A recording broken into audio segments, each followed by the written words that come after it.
कहानी दोस्ती वाली सास बहू।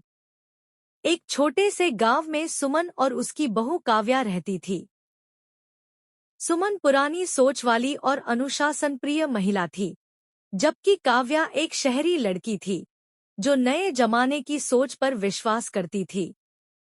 दोनों में हर बात पर बहस हो जाया करती थी। आज का दिन भी अलग नहीं था। सुबह सुबह काव्या ने नाश्ते में सैंडविच बना लिया।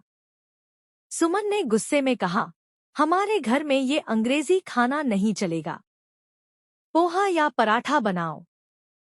काव्या झुंझलाकर बोली, मां जी, आप हर बात पर टोकती क्यों हैं?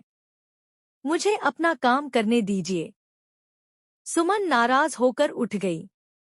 दोनों के बीच दिन भर खटपट चलती रही। लेकिन शाम को कुछ ऐसा हुआ जिसने सब बदल दिया। गांव में एक बड़ा मेला लगा था।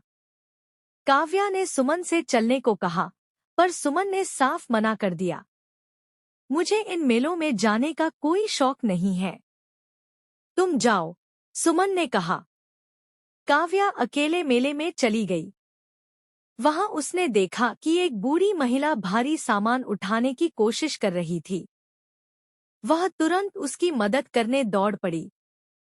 जब उसने ध्यान से देखा तो वो महिला कोई और नहीं बल्कि सुमन थी।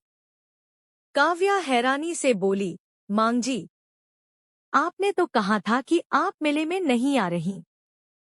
सुमन शर्माते हुए बोली, सोचा जरा देख लूं कि मेरी बहू अकेले कैसे घूमती है, पर अब यह सामान ले जाने में मुश्किल हो रही है। काव्या ने मुस्कुराकर सारा सामान उठा लिया और बोली, मां जी, अब से हम साथ चलेंगे। न आप अकेली रहेंगी, न मैं।